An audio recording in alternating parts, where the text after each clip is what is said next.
Hey everyone, I'm Tiffany. This is My So-Called Fabulous, and welcome to the show. Oh my goodness, I am always trying to solve a problem. I'm trying to help people, and I'm listening to you because I've asked you after every season, and we're in season 8 now. What do you want to hear? How can I help you? And learn from my failures and my success. I've learned more from my failures, but there are obstacles in life. And I brought to you last season, episode 186, a fabulous man that had a very rare form of cancer, Marc Semmelmann.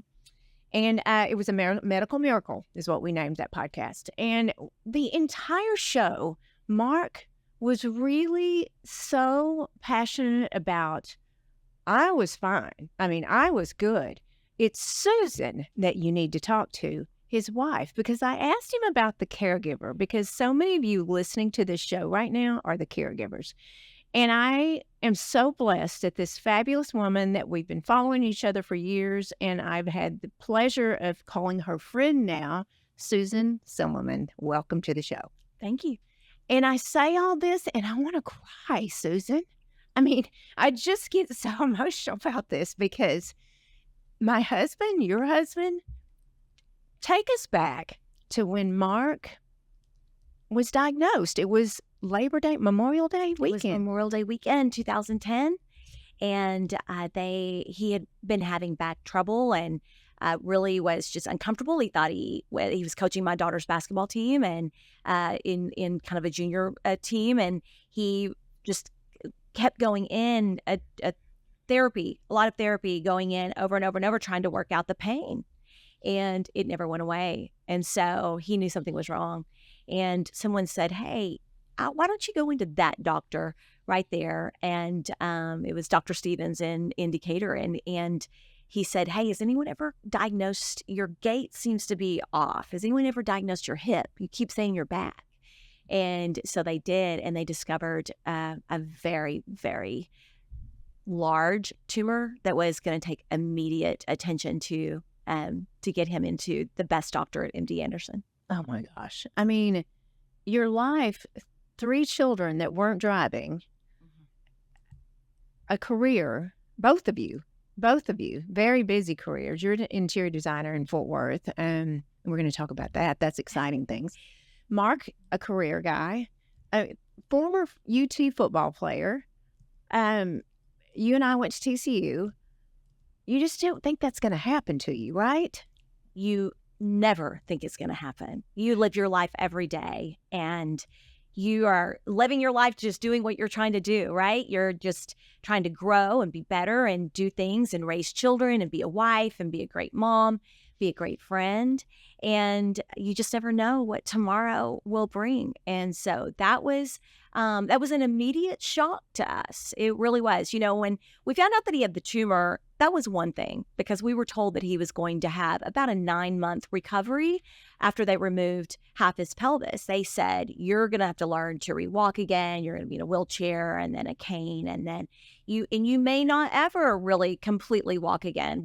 I had lots of people that we were talking to that had this surgery before. That was the hard part for us, really getting used to a new lifestyle with Marc being so athletic and loving to ski and loving to, have water and do the things that he does as a dad and play basketball and sports and just really athletic. That was what we thought was the bad call. That had nothing to do with what the next card dealt us. The next card that dealt us was after he'd come out of surgery, and he had a 19-hour surgery, and it was brutal. And I will never forget that day, but I thought I'd been up for 24 hours, and a dear friend of mine that was there for surgery, she said, you need to go home, sister, take a shower and do whatever you're doing. And I said, well, it's been 24 hours. She goes, no, it's been 48. You've been up 48 hours straight. You didn't even know. I didn't even know. No, didn't even know. Just that adrenaline was going. But so when he came out of ICU, they went in and they did the testing of the tumor. And that is when we found out that it was dedifferentiated chondrosarcoma. And that, had that cell division that everyone says, not going to make it. Not going to make it. Not going to make it. He had 3 months to live, right? Yeah, so he actually didn't tell me. He didn't want to tell me. He says, you're going to come to MD Anderson, and I'm going to let the doctor share with you what they shared with me. He said he just didn't have it in him to tell me what they had told him. Ugh. And so that day, I'm walking in. Okay, what's next? Let's get this going. Yeah. And the doctor said to me, literally looked at me straight in the face and said, "You need to get your affairs in order. You don't have a lot of time." Mm-hmm. You talk about emotional, because those are the things that you never, ever forget. Never. Getting that card dealt to you of what's that life going to look like? What is that going to be? And thank you. But what was miraculous about that was just how face down we went and drew our faith. I tell everyone this, but I said, don't wait for a crisis to start developing your faith and your relationship with God. You've got to have it, because you never know what tomorrow holds. And so that was when we went face down and said, all right, game on. Let's go. Yeah. Let's go. Yeah. And Marc was telling me that, he had an argument with God. He said a very serious conversation. It was not pretty. And he told me that he's like, and Tiffy, I don't hear voices and everything. He said, but there was this power of fight it. It's going to be okay. Yeah. I mean, that's the strength of him, first of all, and then the strength of you. Because honestly, Susan, I asked you before the show, gosh, I even hate to say this. Sometimes I think, I don't know if I could do it, but you do it. My mother did it. My mother died. She did it saying every day, let's go. Mm. And so how hard, after he had that conversation, did you question your faith? That is very normal and very natural. Why is this happening to me? You can't leave me as a mom of 3 small children that don't drive. And it wasn't about the not driving, right. It was not having a father. Right. And not having the love of my life, my best friend. Oh. And so I actually saw the argument with God. Did you? Marc was having a double pulmonary embolism. And that was in itself a miracle, that he was working out as he's having this double pulmonary embolism about 3 days after his surgery. He was, I saw it. And I grew up Methodist, and Marc and I grew, our children Baptist in a church. And so we really didn't, wasn't too crazy about going too crazy about it. But I'm here to tell you it was real. Yeah. It was real, what I saw, what I witnessed.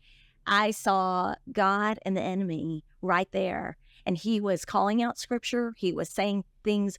I'm a child of God. I'm not going anywhere. And right there, miraculously, he survived that double pulmonary embolism. And then they came back and they said that I had 16 blood transfusions, and they came back and said one of them tested positive for AIDS, and said that you've got that. And so we had to go through that, and then found out that he wasn't diagnosed with that. And so that was another miracle. Then we started to say, you know what? Okay, something's going on here. Maybe you're a cat. Maybe you got 9 lives. And so, the guy just kept popping back. But and I'm glad that I didn't know every statistic back then. Yeah. But pretty much the message for me was, you need to get it together, because he's not going to make it. We at the time did not know that there were no other survivors that ever made it. We didn't know that. They didn't share that with us. They skipped over that one. But now we do know, and to date that we're aware of, Marc is still the only survivor in the world of his type of cancer. And so you have no other answer other than it was a miracle. It's a miracle. It was a miracle. Yeah. He shared that his physician's brother had the same cancer, type of cancer. That is a miraculous story in itself. So Dr. Robbie was someone that dedicated his life to this type of chemo for Marc, because he said, I lost my brother during this, and I dedicated my life to go find the cure and the cause. Right. And through all of that, you want to talk about a tearjerker story. Mm-hmm. So Mark's journey, as he watched him for 9 months of going through, they called it como chemo. It's when they put you down, hard down. And at the time, I think there was only about 20 people in the nation that had done this, but I know they've got a lot more studies now. But where they put him down for about 20, 21 days, and then they bring him back for a week. And he did this for 9 months. It was insane what he went through, and he got down to just a skeleton of a body, and his very brain foggy, obviously, no employment, no work. And so when he was going through this, the doctor saw that, and they said, Susan, as soon as we take him off of chemo, because Mark says, I'm done, I'm not doing this anymore. Right. I will not do this anymore. Whatever it is, but God told me I'm not going anywhere. So he did that. He said that the whole time. God told me I'm not going anywhere. And everybody just kept looking like, okay. He's like, I'm telling you, sure. I heard the message. I'm not going anywhere. And so I believed him. Right. I said, let's, as hard as it was, and so in many, many hardships, I did. I was optimistic in believing that I think Mark might be right, Right. So Right. I wanted to believe that. I wanted that hope. I wanted to believe that. And so when that happened, 2 years later, Mark had to go back for many years to do lots of scans and everything at MD Anderson, which is an incredible story in itself. But it's fine, being able to do that and pay that back. But Dr. Robbie told Mark, he said, I just want you to know that through your journey, I now go to church and I take my children. Oh. And he said, it's because of you. Thank you. Look what you did. Mark did it. Yes. Yes. Incredible. Wow. Incredible. I mean, just showing That's it. The faith. That is it. That's just how we are able to impact lives in just sharing our journey. Y'all, let me interrupt the show for just a minute to introduce you to one of my new favorite products.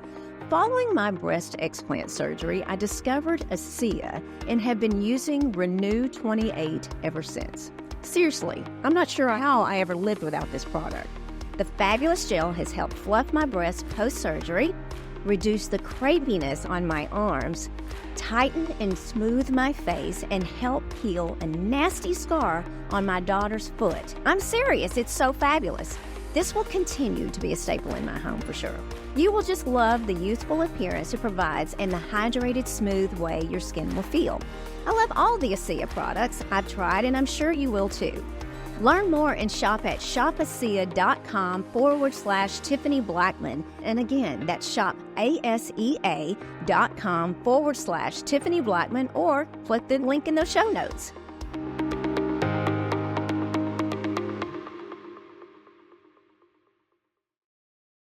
What did you feel when you heard all of these things? I mean, what went in front of your face? I mean, obviously, losing the love of your life.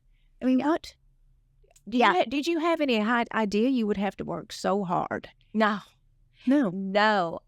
What was crazy is I know they categorize us as the caregiver. When I heard that word for the first time, I said, what is that? Right. Please. Right. Am I going to wear the badge of caregiver? Sure. That name in itself, I'm like, okay. So I said, I'll take the name Wonder Woman way over the caregiver, because that's who you become. Whether it's Superman, if you're a male, or Wonder Woman is a woman, but that is who you become, because you are not only fighting the armor, of God, that you're there, but you're fighting for your family. You're fighting for your own life. You're fighting for your own life, maybe not with the illness or sickness, but you're fighting for the security that you're losing quickly of going, this is my norm, and my norm will not be normal anymore. Right. And, so MD Anderson's not just down the road. Yeah, right. I mean, we're blessed to be in the same state. Yes. MD Anderson, 5.5 hours down I-45. Yeah. And Mark was sharing with us, that's a long drive, especially after, and I want to make sure I understand this correctly and everyone understands this. Mark was put in coma chemo for 21 days. He's not talking to you. Right. And those were the times that they assured me I would never leave Mark. I was scared. Yeah. You're scared. Sure. and I didn't want to leave him. No. And they said, you've got to go. I've got 3 children to raise. You got to. And I was farming them out. You know, you asked me earlier if I had ever had any guilt or whatever, but that's a huge one right there. That when you're the caregiver and you're trying to care for the loved one and the person that's ill, you deal with a lot of guilt because you're letting everything else slide through the cracks. Right. And that's very hard. And so having 3 small children and farming them out with just very, very wonderful, generous people that helped me with that childcare. That was incredible, and it was a blessing. But I didn't want to leave him. So during those days, it was chemo, and it wasn't always just 21 days. There were some days it was less, and I don't think there was any that was more. But during those days are when I would go and see my children and we protected them. As Marc was going down pretty heavily toward the end, I was really protecting them. He would come. The Raquel's Wings for Life. Yes. Would fly him home so he could see his kids. Right. But that was brutal. He would sit in a chair and a recliner. It's a whole nother story on interior design. Right. You don't like that? Yeah, No, I know. you don't like that. No, right. No. But he would sit in that chair for 4, 5, 6 days before we had to go back. And just, mouth ulcers and sores and the chemo and just that state. And they were small and everybody had to be so protective. And anyway, that was hard, but wanted to protect those kids from seeing a lot of that, but yet really drawing in on that faith. Right. I mean, that alone. So you would come back because you had to take care of 2 businesses, and 3 children, and a home. And I can't even believe I'm saying this. Is it coming out of my mouth? Your house burned down. Our second, yes. So we had a lake house at Possum Kingdom. We sure did. And that was during the fires. So, he was diagnosed in 2010. That was like in 2011. He was still at MD Anderson. And I remember getting a call and saying, hey, hold yourself tight. I'm about to tell you your house burned down. And my reaction on that was, okay. Yeah. Take it. Go. What else? I mean, what else at this point? Right. So, yeah. Right. Yeah. You told me this is not a cute story, but how you explained it to me is when, and Marc shared this with me too, but he was at MD Anderson and you were having a meltdown, as you should. I'll own those. And he told you to buck up. He sure did. He sure did. And wow, what an incredible statement for the rest of my life. That has been monumental. I was having a breakdown. I had all of his cards out that he'd ever written me and love notes and all these things. And I'm calling him on the phone and he's actually in a hospital bed and I'm there with the kids. I'm like, Marc, and I'm having a meltdown. And I said, you can't leave me. Like, you have no idea. Like, I've got this house and I have your job and I've got my own job and 3 kids. And it was all about me. Yeah. It was all about me. And I was like, you can't leave me. And he sits there and he goes, what would you like me to do? I'm dying of cancer. Right. So what would you like me to do? What? And I said, well, you need to say something. And he's like, buck up. Oh. I hung up. You hung I up? was like, what? Buck up. How dare you? But it changed. It was like, get your boot, my dad being in the military, say, put your bootstraps on and buck up and go. All that was huge for me to hear that because there's no time for self-pity. Or pity. It's you don't have time for that. You got to go. You got to go. Right. I mean, that's amazing. I mean, I had to look up the definition between caregiver and caretaker, and there is a strong definition of both. I didn't realize the difference because the caregiver seems so minute, and it's just not. I hear from people on social media that I don't know, and they're lovely, lovely people that are going through similar. After Marc's podcast, someone's spouse left them. What? Can they live with themselves after that happens. I don't understand that psyche, you know. How do you survive? And they ask, how did you survive? And you shared with me your faith. Your faith was the one that got you through. He sure did. Because you did see that. You witnessed what you did with Marc, but your faith. But you were faithful before you grew up faithful. And then even more so now. Oh, definitely. There's no comparison to when you have with something like that comes through your threshold. And I was fortunate to have that foundation to draw on, but by all means, it doesn't mean that it wasn't a bed of roses, and it was something that I could draw on, that I believed in hope. I believed in miracles. I believed I had that in me to have that as a resource to pray and read the Bible and listen to people that were encouraging and supportive. But no way, when you go through something like that, could you ever be the same that you were before. Right. And so now Marc and I are very, very blessed that we have the opportunity to use this journey that we've been on to be able to give hope and share that message to people. We get a lot of calls for prayer and, can you help me? I'm going through this. And we love that, because in life, when you are generous with your support, your love, and your time, and you're giving to people, you are really following what you're called to do. And, Proverbs 11:25 says, when we are generous, not only are we refreshing others, but us and ourselves become refreshed. And when you get to give to someone else, what you get back is just monumental. Right. And you've experienced that. Yeah. For sure. Yes. For sure. Yeah. And I'm going to ask you this, we're not all alike. And I'm sure that you've heard this as well, too. People have probably turned to you that's gone through this as well. And one woman said, I'm so depressed over what I can't pull myself out of it. She's there for her husband, but she's losing herself. And so a couple of questions. Do you understand that? Do you relate to that? Absolutely. Yeah. Absolutely. It is when you're the guy. She's Superwoman. Let's call her that. She's Wonder Woman. We're not going to call her a caregiver. I don't like that word. I don't know what that word is. We're going to free that word. Yes. It is so normal to feel that. It is so natural.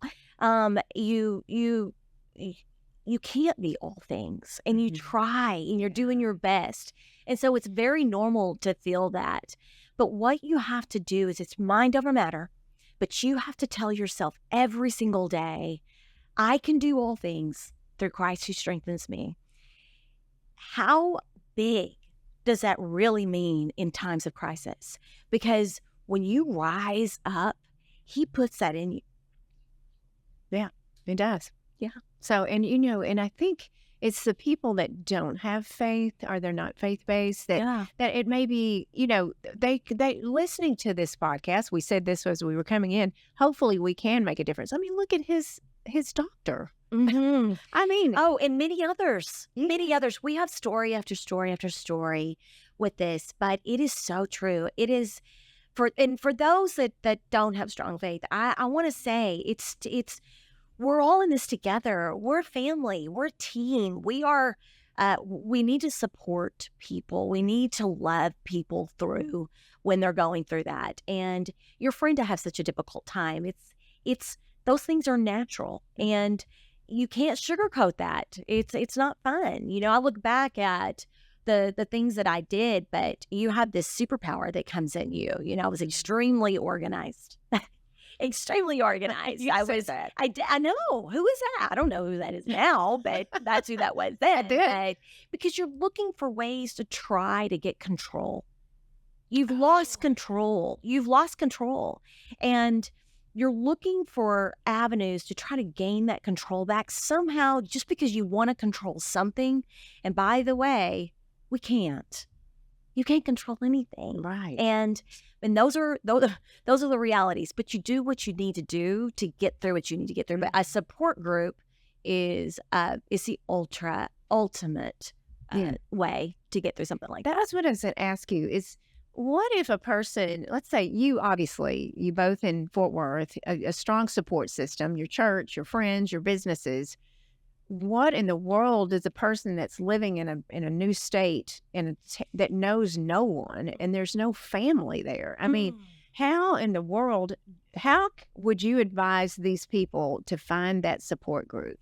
Yeah, and that's hard. That's hard. Anytime you move to a new community, it's hard. And just in a normal circumstance, of saying, I want to go meet new friends and things like that. And they're going through that emotional state of probably not feeling like they want to get out and go meet people. Not to mention their responsibility is to be the caregiver. Yeah. So, you ask me that. I think it's definitely having awareness that there are groups out there. There are people that want to help.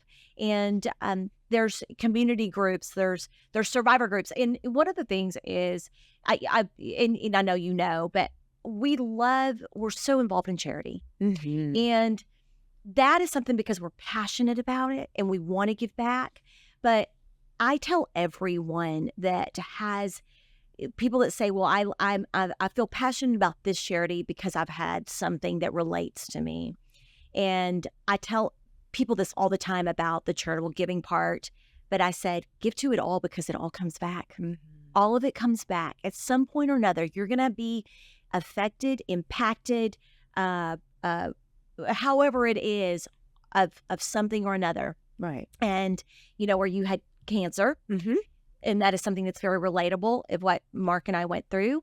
There's other things. My father, he passed away of Alzheimer's, and so it's at some point there's going to be something that affects someone through, and so having awareness for support groups. Absolutely. And I'm sure like Marc was blessed. We're all blessed to have MD Anderson. My mother was there, and the support that was there for my father, and my sister, was enormous, because in a family, my dad had a career, and so my brother did that, and we all had a role in that, which again wasn't the outcome we wanted, but we just had to work together. There's a lot of pressure, amongst the family, and a lot of strife, phone calls like you had, but in the end, it was just having that hope. That's right. Come on, we got this. That's it. That is exactly right. And, to this day, Marc and I, we celebrate every day of our lives. It's just, life is so good. And when you've gone through something like that, no matter what, you could possibly have a bad day. It's not a bad day. But, oh, gosh. Somebody. And Marc is such an inspiration because it's not over for Marc. Marc deals on a daily basis with terrible neuropathy, lots of pain. His walk is just that overcomer that he is. Yes. And so seeing him every day, I'm not going to complain. No. My life's good. Oh, I know. I know. Yeah, but he is incredible. He is incredible. I am as are you, as you are as well. Thank you certainly are. So your children, your children, you're about to wait, you have had one wedding. I have. Yeah. Not another one yet. No, yeah. But you had one wedding. Okay. And so your children are grown, basically. Yes. So this has happened years and years ago. And you guys are just enjoying each other, enjoying life. And I'm going to bring this up because we talked about the flight because Marc was flying back and forth when he could. It was not comfortable through Raquel's Wings of Life, which is a nonprofit y'all are involved with. And we're in Decatur, right? That's right. That's in Decatur. Yeah. Tell us about that. Wow. Just wow. So Fabio is the founder of it, and he had lost his mother to cancer. And it is a charitable flight community that they fly cancer patients at no charge, voluntarily, the pilot to the staff to everyone back and forth to treatment. And they never say no. My goodness, it's just a miraculous blessing that we were able to have it. So when Marc was diagnosed with cancer, we got a phone call that said this this flight. This man wants to fly you and his crew back and forth to MD Anderson so that Marc can get treatment and you can go see him. So Yes. there were times that we would take the children and they would go see their dad in the hospital and then come back home. And so that was wonderful. When Marc was well and healed, Fabio told Marc, he said, you need to learn to fly. And he's like, I'm too old. I can't do that. And he goes, oh, yes, you can. Wow. So Marc learned to fly. And to this day, paying back. Still flies that? Flies those cancer patients to and from MD Anderson. And just what a joy. He loves it.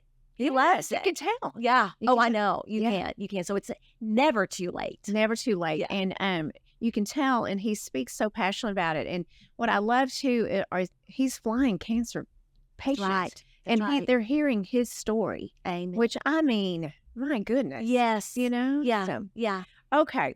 Let's talk about some fun stuff. Okay. Your business, oh my goodness, your building on Vickery is just beautiful. Susan, tell us a little bit about your business. Oh my goodness. It has been the most incredible journey. I mean, it really has. So 5 years ago in 2019, I launched my own brand.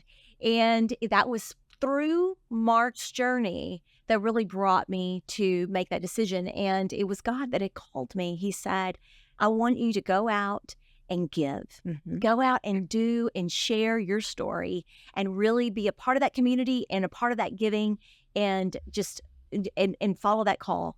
And that's where the spirit of living is in the giving. Yes. That's where that came from. Yes. So that was a slow growth on that building for sure. That was COVID and that. But it's done now. And I thought that I was going to just take a portion of it and about 2,500 square feet. And then my business was going fast. And then I thought, okay, I'll take half of it. And then I'll take 3/4 of it. And I'll take the own. And now we've got another full building over on Cherry. It's about 7,500 square feet. And we're building on another 7,500 square feet. I've got another 5,000 square feet in Decatur. Wow. And it's just been incredible. I mean, 5 employees to 30 in 5 years. oh my just so goodness.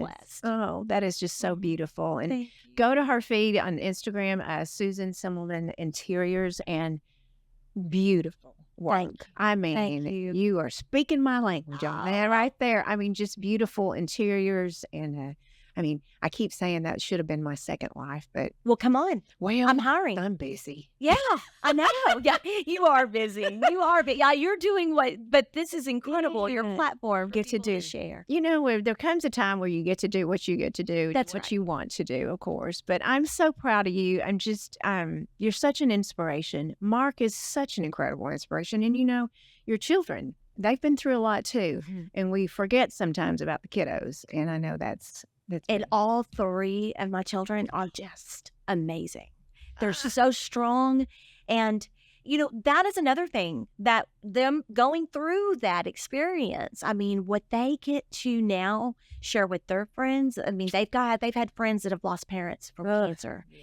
And they can relate to that and they can share them with that hope and that message. And Right. so Well, it's that incredible. is so amazing. Well, you are such a joy to know and in our community and what you and Marc do. And, there's a special place in my heart because, when I started speaking at the top of the podcast, I get very overwhelmed with this, and it brings back memories too, It does. We've all had some, but unfortunately we all have. But you're amazing. Thank you. How can we find you? I'm going to have it in the show notes, but tell me all of your things. Okay. Well, Susan Semmelmann Interiors on Instagram. Yes. It's Semmelmann Interiors is actually our company name. And so on Facebook, it's Semmelmann Interiors and our website as .com. And we're on Pinterest, LinkedIn, all those, wonderful platforms. And I would just, that's where you can follow us. And we are launching a whole new part of our company right now with product development.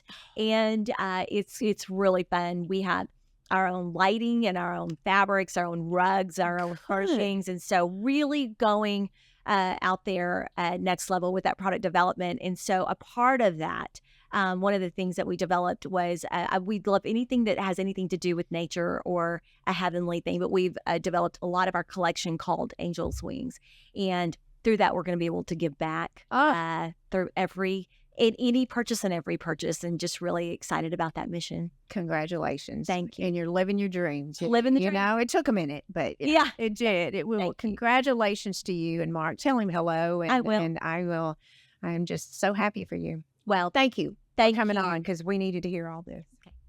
Everyone, thank you so much for listening and going back to episode number 186 with Marc, because it's such an amazing story. And I hope it doesn't relate to your life, but it probably relates to someone that you know. But thank you so much for following along and listening and sharing. And I say it every single time I end this show. Keep being fabulous.